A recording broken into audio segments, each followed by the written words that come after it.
Hi, April. Hi. Well, I was wondering how you found Penny Templeton Studio. It's a funny thing. I was looking for a great teacher, and I was recommended to her by Ramon Rodriguez, who was featured in the Transformers and the Taking of Pelham 123, and he was raving about her. And I remember we were in LA, and he had like this whole exercise that he was doing, and he was like, "So, what's your core?" I was like, "My stomach."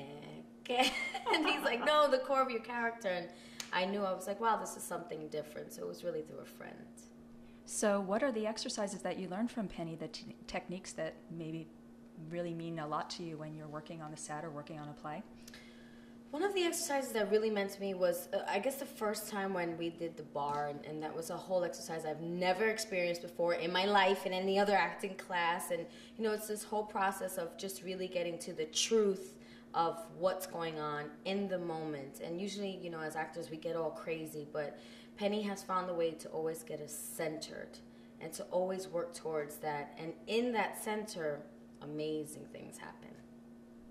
So what do you think about Penny herself and her way of teaching? Did you really relate to her?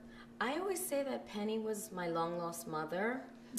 Although she's not Puerto Rican, I really do think she is because she's so fiery, and I always say she's a rebel with a cause, and I think that's one of the connections that she and I have. And also, you know, she's been such a mentor. More than anything, I can go to her and speak to her about anything that's going on with me, and she always gives me the best advice, and she really, really loves her students. And I think that's what makes us feel so comfortable. It's the love that comes out of it, and that's so important.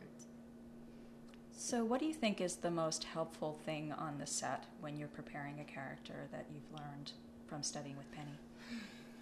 I definitely think just knowing what exactly you want to do. Although you can't always have all the control, because, you know, sometimes when we lose control, amazing things happen. But it's knowing what you want and working it before you get in. Especially for myself, when I was working with Hilary Swank, I used to just work myself up and learning how to remove myself after that, especially if it's a very heavy role.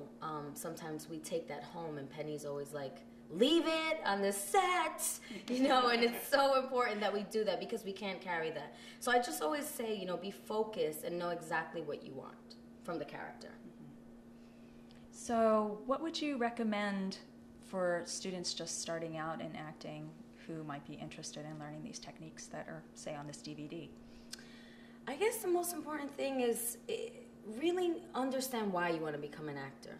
You know, it's so easy for everyone to want to be, you know, the glitz and the glamour, but half the time you're never working, you're always struggling, you're getting rejections everywhere, even if you're a working actor.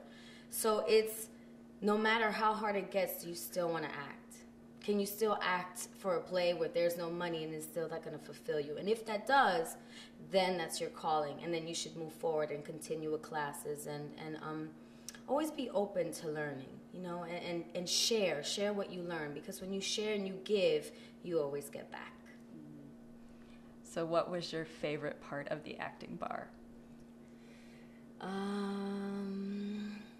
My favorite part is when I get to scream really crazy and just, you know, physically act out, you know, what's going on, because I think when you move physically, things happen, and I've never experienced that before without having Penny in my life and as a coach. So just like physicalizing everything and then just bringing it all together, and it's a bomb. I love it. That's great, April. Thanks so much. Of course. Thank you.